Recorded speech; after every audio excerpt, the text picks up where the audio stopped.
Hello everyone. Today in this module we are going to talk about Project Tiger as part of conservation ecology. Tiger is the national animal of India and it symbolizes its rich heritage and richness of this country.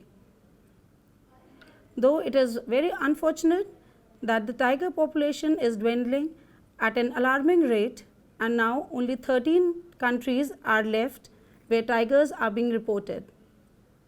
In this module, we will make the students aware of the various conservation efforts taken to protect this tiger.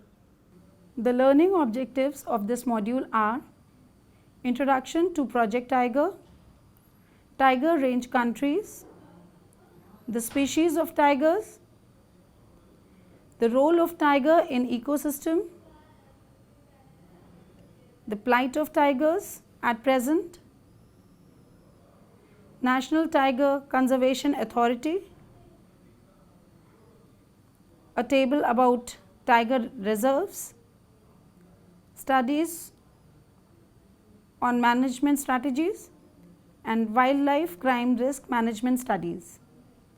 Tiger range countries, that is the TRCs like Bangladesh, Bhutan, Cambodia, China, India, Indonesia, Laos, Malaysia, Myanmar, Nepal, Russia, Thailand and Vietnam.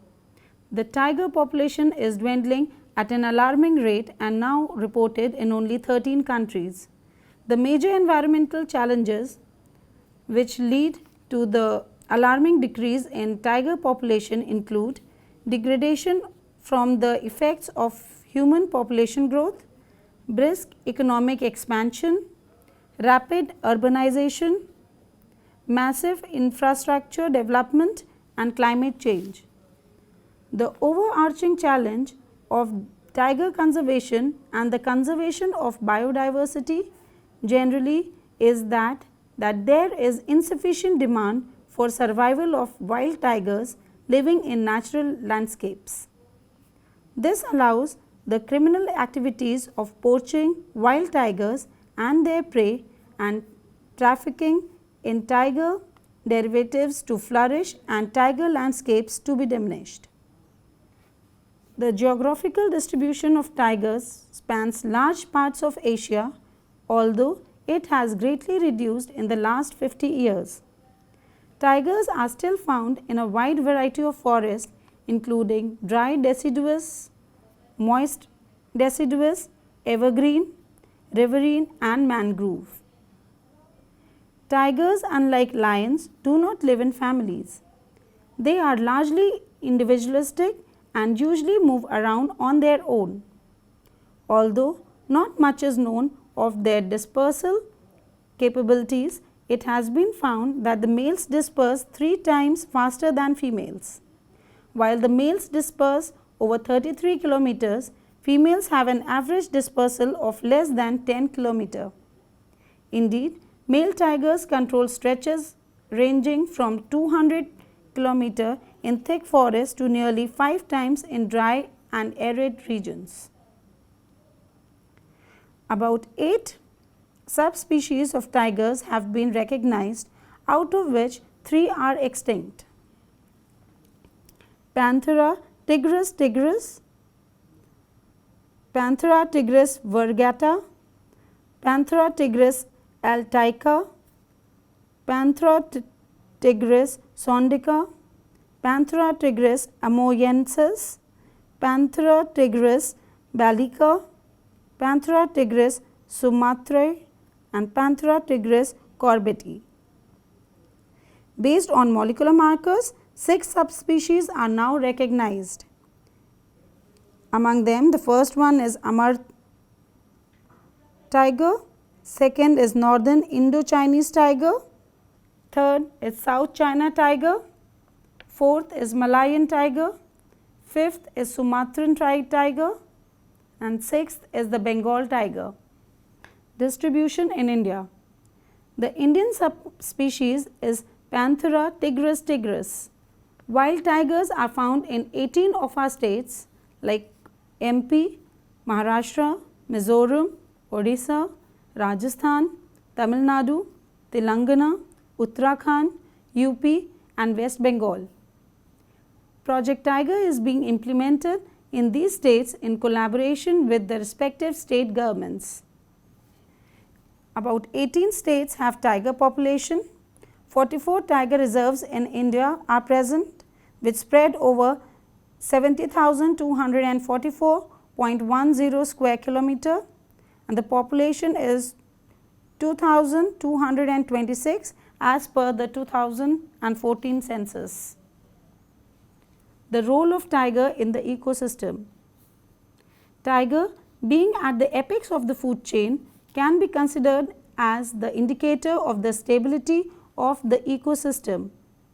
For a viable tiger population, a habitat should possess a good prey base, which in turn will depend on undisturbed forest vegetation.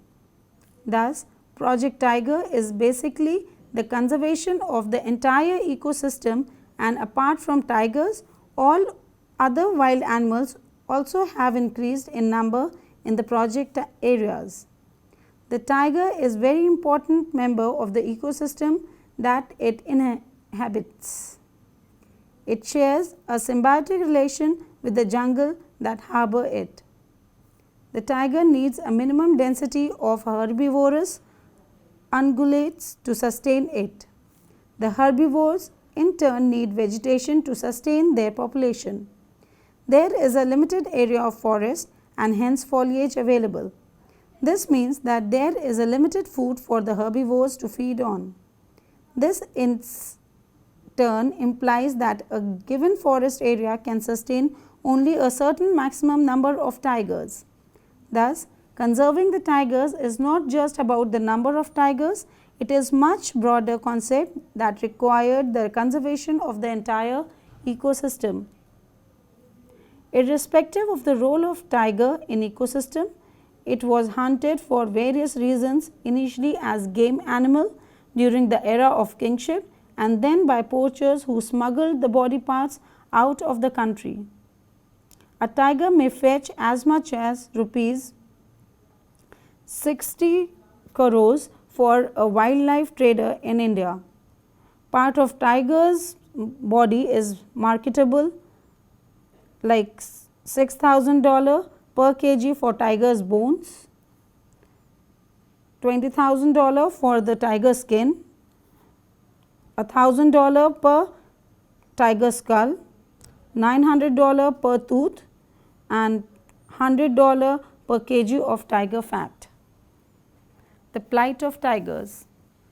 Currently, the plight of tigers is going down. It is going down because of lack of scientific data, failure to control trade in tiger parts and failure to control the human impacts. The launch of Project Tiger. There were an estimated 40,000 tigers in India at the beginning of the 20th century. This number had continually declined with the hunting of tigers in the absence of an illegal restraint. The gravity of the situation was realized when the first All India Tiger Census in 1972 revealed only a lack of tigers in India. It was then when the Government of India realized the gravity of the situation. The government reacted to the situation by imposing a ban in 1970 on the killing of tigers. There existed only the Indian Forest Act of 1927. It brought forest and wildlife under the concurrent list in 1976. The government further enacted the Wildlife Protection Act of 1972. A task force was also formed to solve the problem of the declining tiger population. The project had been drawn to cover a 6-year period from April 1st, 1973 to March 31st, 1979, thus covering the last year of the 4th plan and the entire 5th year plan. The total projected fund required was rupees 58 million. The central government was responsible for planning, coordination and part financing, while the state government was responsible for only execution and financing a part of the recurring cost of the project. The various reasons that were responsible for the fall in tiger population in India were: first, the shrinkage of tiger land, excessive disturbance in tiger habitat, destruction of prey animals, poaching of tigers and poisoning for protection of cattle.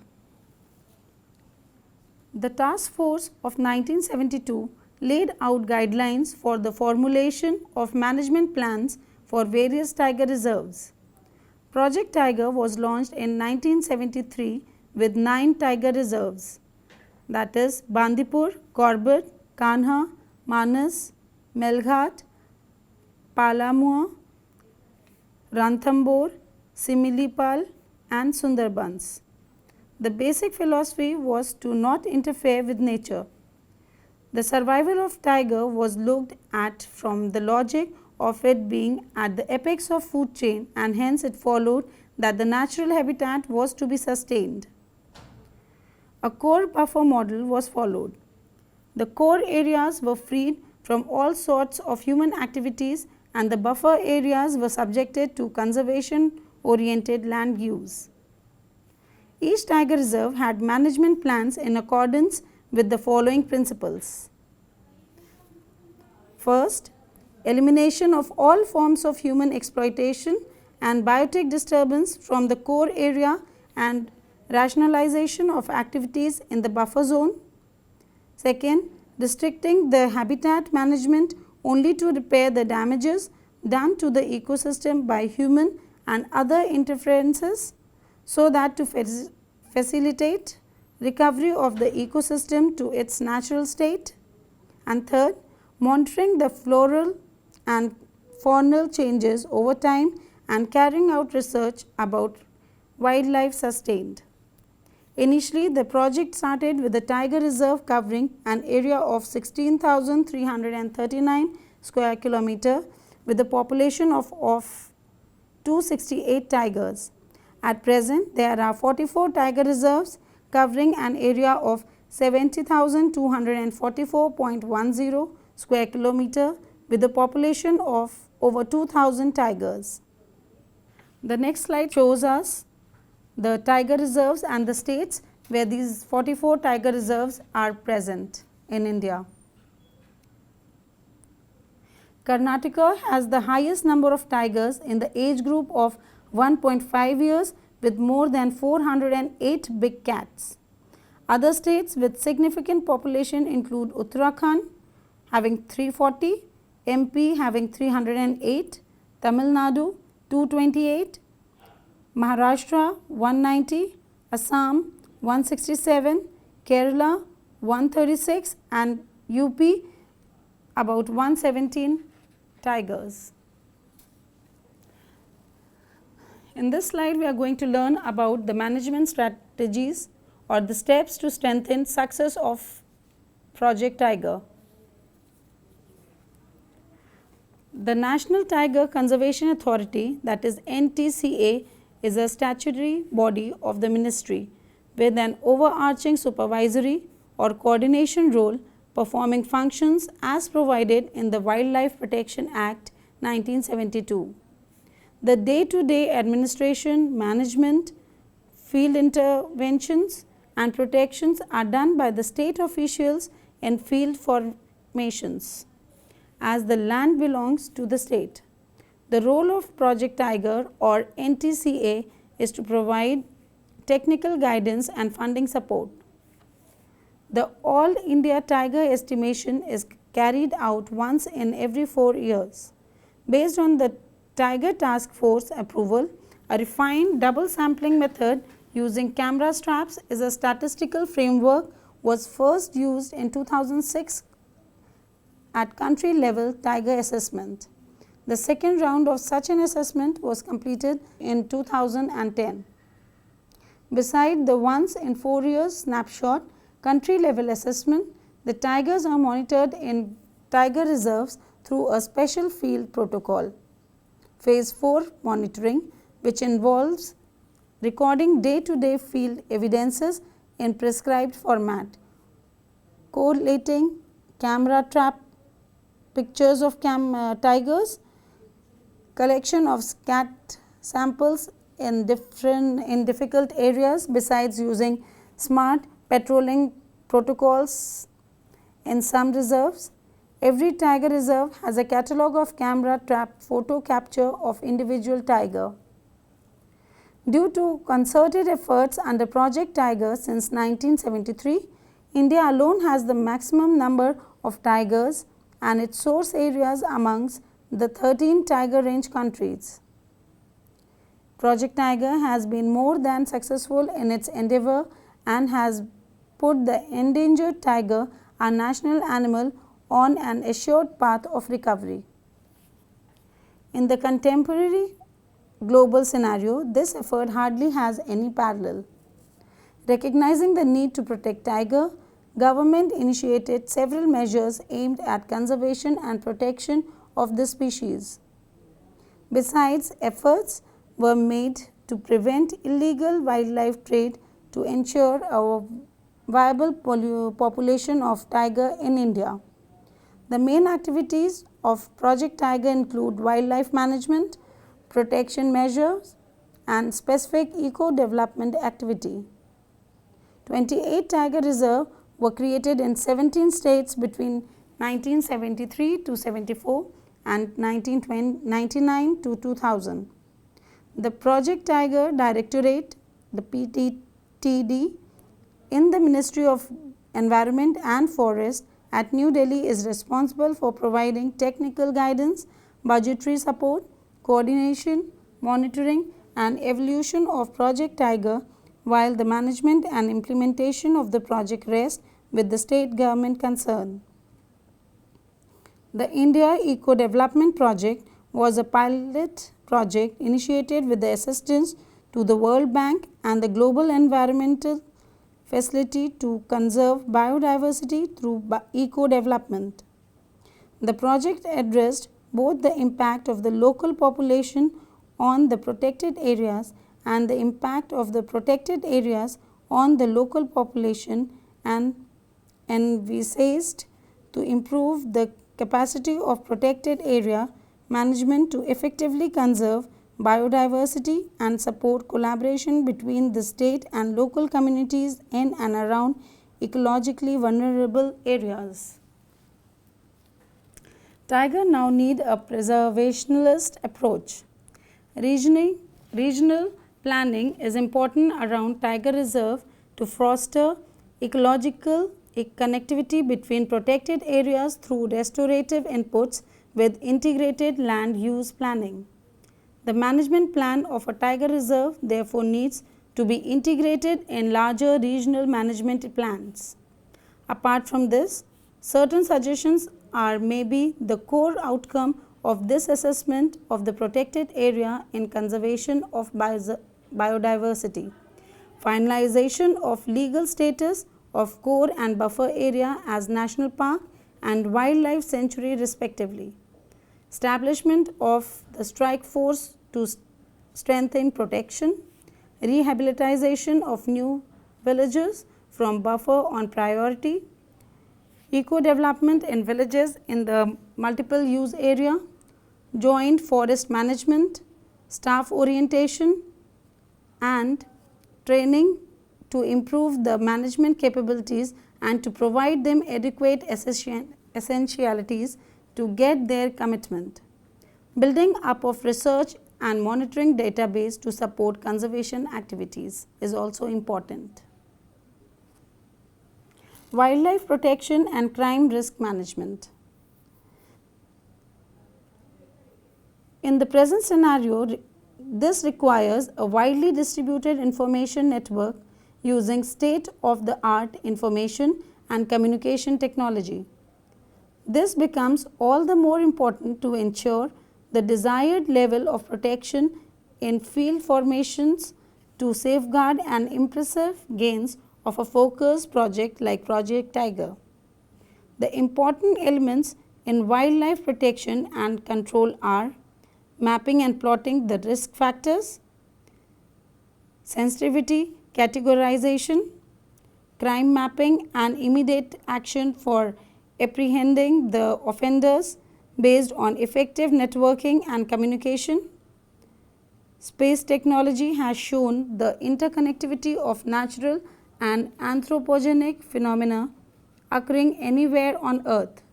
Several tiger reserves are being linked with the Project Tiger Directorate in the GIS domain for wildlife crime risk management. Tiger habitats exist in an environment of thousands of indigenous communities that depend on them. Therefore, we cannot view these protected areas in isolation from the surrounding socio-economic realities and developmental priorities of the government. This calls for a cross-sector and cross-disciplinary approach. Several research findings exist on the tiger, and the ongoing research broadly include spatial use of pattern studies using radio telemetry, predation, population estimation, gene flow through scatology and ethnology. Research studies are being undertaken to improve the tiger population, for example, the reintroduction of tiger in Sariska.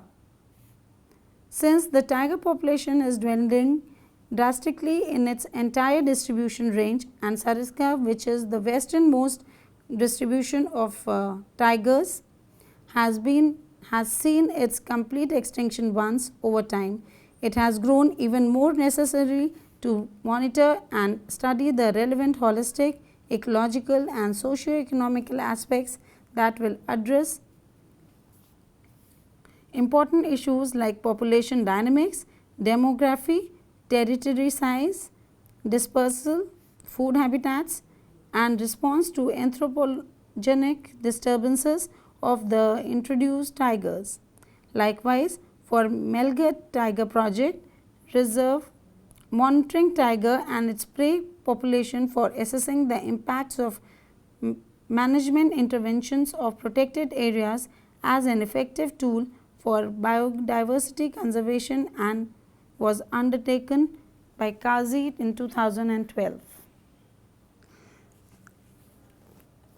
Talking about the global conservation efforts, the Global Tiger Recovery Program will support scaling up of practices already proven effective in one or more tiger range countries that need wider policy support, usually resources and new transnational actions that enhance the effectiveness of individual country actions.